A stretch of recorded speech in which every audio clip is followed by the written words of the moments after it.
បុរសជនជាតិឆេកម្នាក់ត្រូវបានសត្វតោខាំសម្លាប់នៅក្នុងទីធ្លាក្រោយផ្ទះរបស់គាត់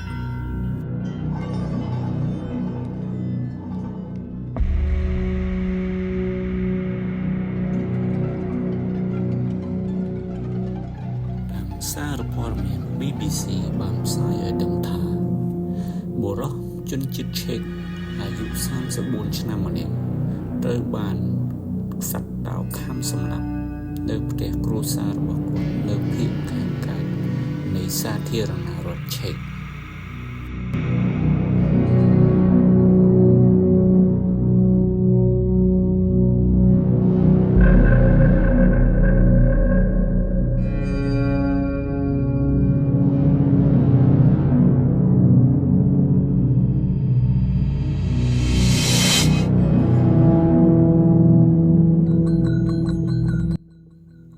សារព័ត៌មានដដែលនោះបានបន្តទៀតថា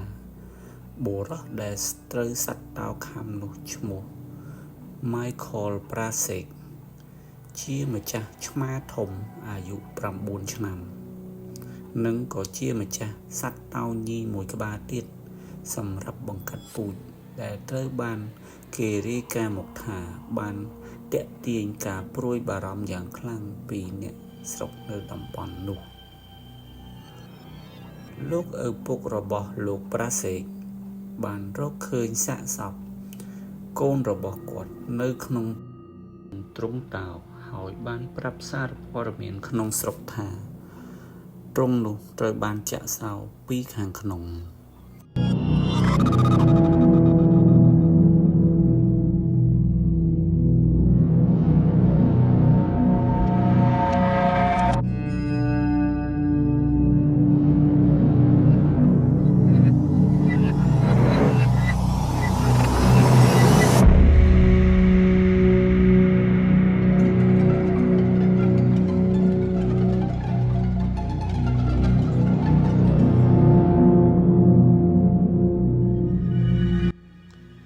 មុនពេលបន្តិចនៃហេតុការណ៍នោះដែលកើតឡើង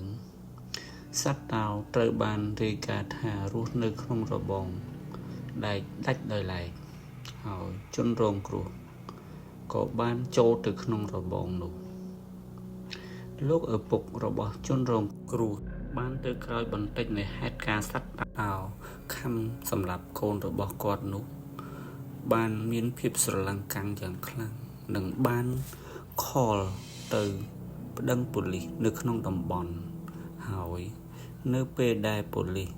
បានមកដល់កន្លែងកើតហេតុប៉ូលីសក៏បានបាញ់សម្លាប់សត្វតោទាំងពីរនោះស្លាប់ភ្លាមៗនៅនឹងកន្លែង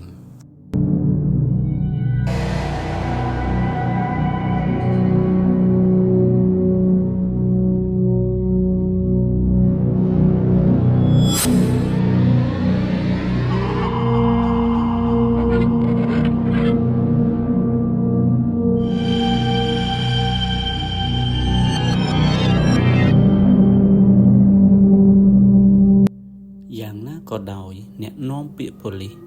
បានប្រាប់ប្រព័ន្ធផ្សព្វផ្សាយក្នុងស្រុកថាការបាញ់ប្រហារសម្រាប់សត្វតោទាំងពីរនេះគឺជារឿងចាំបាច់បំផុតសម្រាប់ឲ្យក្រុមពួកគេបានទៅដល់បុរសនោះដើម្បីជួយសង្គ្រោះគាត់និងដើម្បីស្រោចស្រង់ស្ថានភាពផ្សេងៗតែយ៉ាងណាក៏ដោយបុរសនោះបានស្លាប់បាត់ទៅហើយដែលនេះគឺជារឿងអកុសលនិងគួរឲ្យសោកសង្រេងបំផុត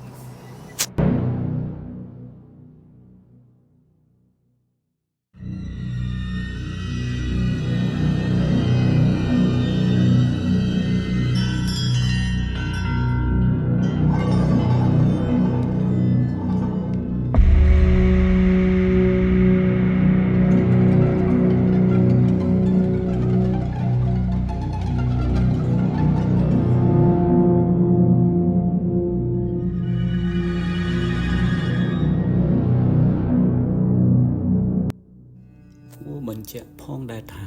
លោកប្រាសេកអាយុ34ឆ្នាំនេះបានទិញសត្វតោឈ្មោលនៅឆ្នាំ2016និងតោញីនៅឆ្នាំ2018ហើយបានរក្សាទុកពួកវាទាំងពីរក្នុងបរិវេណទីធ្លាខាងក្រោយផ្ទះរបស់គាត់នៅក្នុង ភូមិស្ដេសឆូពីមុនគាត់ត្រូវបានបដិសេធមិនឲ្យធ្វើទ្រង់ដែកហុំព័ទ្ធដាក់សត្វតោទាំងពីរនេះហើយត្រូវបានផាកពិន័យជាបន្តបន្ទាប់សម្រាប់ការបង្កាត់ពូជខុសច្បាប់លើសត្វតោរបស់គាត់នេះប៉ុន្តែចំនួនរបស់គាត់ជាមួយអាជ្ញាធរបានឈានដល់ការជាប់គាំងបន្ទាប់ពីគាត់មិនព្រមអនុញ្ញាតឲ្យអ្នកណាម្នាក់ឡើយចូលលើទ្រព្យសម្បត្តិរបស់គាត់គឺមិនឲ្យចូលមកកាន់ទីធ្លាដីផ្ទះរបស់គាត់តែម្ដង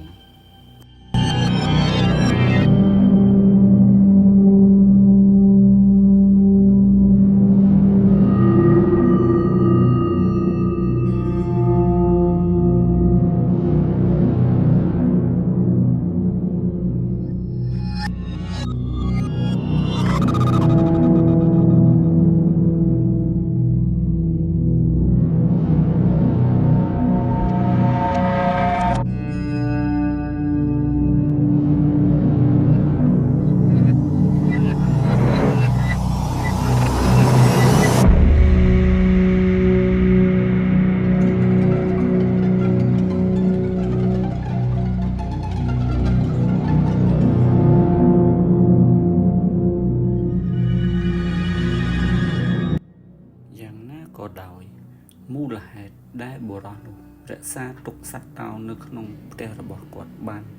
យូរឆ្នាំយ៉ាងនេះ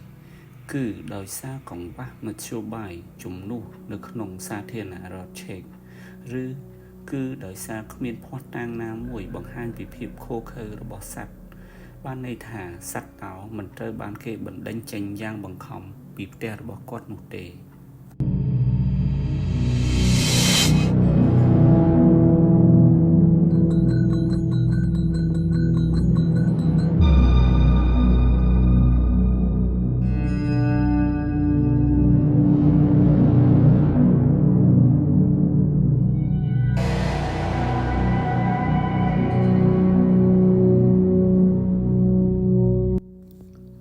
ប្រាក់សេកដែលបានមរណភាពទៅនេះ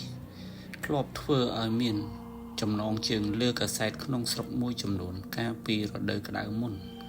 បន្ទាប់ពីមានអ្នកជិះកង់ម្នាក់បានបុកជាមួយសត្វតោរបស់គាត់ខណៈគាត់កំពុងតែនាំតោដើរលេងនៅតាមទីធ្លាដោយចងខ្សែក្រោយពីមានអន្តរាគមន៍ពីសមត្ថកិច្ចហេតុការណ៍នេះត្រូវបានចាត់ទុកថាជាគ្រោះថ្នាក់ចរាចរណ៍